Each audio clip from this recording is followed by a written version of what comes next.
दोस्तों बॉबी देओल और पवन कल्याण की मूवी हरिहरा वीरा मालू के दूसरे दिन में इतना बड़ा ड्रॉप मैं सोचा भी नहीं था। दोस्तों जब इसका पहले दिन का मैंने कलेक्शन के बारे में बताया था तो मुझे बहुत खुशी हुई थी क्योंकि फिल्म का जो कलेक्शन पहले दिन का आया निकल के वो अपने आप में जैसा मैंने आकलन किया था वैसा था। लेकिन जो दूसरे दिन का कलेक्शन आ रहा है वो एकदम जबरदस्त ड्रॉप देखने को मिल रहा है। और वीकेंड शुरुआत होने के साथ ही इस तरह का ड्रॉप एक बहुत बड़ा ड्रॉप है। मुझे लग रहा है ये फिल्म के लिए अच्छी बात नहीं है क्योंकि आप देखिए प्री सेल्स हो या उसका फर्स्ट डे का जो बॉक्स ऑफिस कलेक्शन हो वो अच्छा गया था। और इसीलिए मैंने जब आपको बताया था तो मुझे उस और ऑक्यूपेंसी के हिसाब भी बताया था जो आफ्टरनून तक का ऑक्यूपेंसी आया था उसके हिसाब से कि पहले दिन ये प्री सेल्स में जो है 12 करोड़ 75 लाख रुपए कमाया था और 34 करोड़ 75 लाख रुपए है फर्स्ट डे का।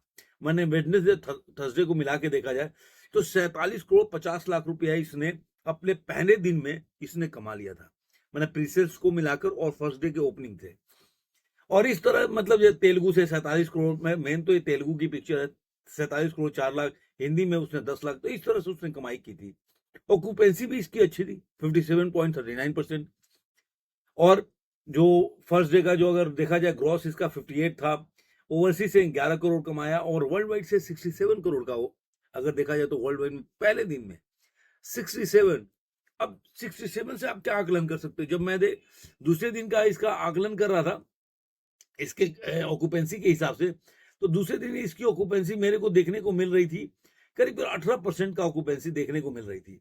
लेकिन जैसे ही मतलब आगे बढ़ा उसके बाद ये मूवी जो है इवनिंग में 27% हुआ। उसके बाद नाइट में ज्यादा नहीं जंप किया 32.53% की ऑक्यूपेंसी। तो जो ओवरऑल 18% की ऑक्यूपेंसी थी एक केवल ओवरऑल देखा जाए तो 24.42% की ऑक्यूपेंसी है तेलुगु में। तेलुगु ही मेन पिक्चर है तो इसलिए देखा जाए तो मूवी जो है जो कल 67 करोड़ के आसपास कमाई थी वो ज्यादा जंप लेके केवल इंडिया नेट की कलेक्शन देखेंगे तो सिर्फ 8 करोड़ इसने इंडिया नेट में कमाया अपने दूसरे दिन, जिसकी वजह से जो इसकी कलेक्शन हो जाता है जो पहले कल 47 करोड़ था आज 55 करोड़ 50 लाख रुपए हो गया।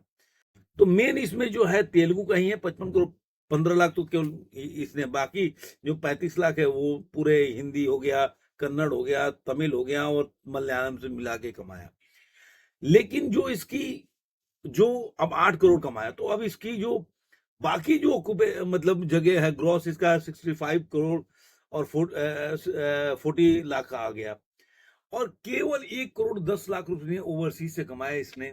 पहले दिन 11 करोड़ था अब 12 करोड़ 10 लाख, तो केवल 1 करोड़ 10 लाख। तो केवल इसने अपने 2 दिनों में 77 करोड़ और 50 लाख और ये बहुत बड़ा ड्रॉप है जो कि आपको मैं बता रहा हूं कि 76% का ये ड्रॉप है अपने, मतलब अगर दूसरे दिन के हिसाब से देखें 76.98% का ड्रॉप है ये दूसरे दिन। अगर ऐसा ही रहा मूवी का तो मुझे तो, मैं पहले भी बोला हूं कि इतने बड़े बजट की मूवी बनाने का क्या मतलब है अगर मूवी वीकेंड में चल नहीं पा रही है तो फिर उसको क्या ही बोल सकते हैं। अब ये देखिए कि अभी भी जो ऑक्यूपेंसी आ रही है वो 27 से बेटर आ रही है कि 18 पॉइंट मॉर्निंग का ऑक्यूपेंसी है डे 3 के लिए 18 का है और आफ्टरनून में 28.05 है, इवनिंग में 37% है। अब 27.74% की ऑक्यूपेंसी है, मतलब ओवरऑल देखा जाए तो कल 24 थी, अभी नाइट का ऑक्यूपेंसी इसमें जुड़ा नहीं है।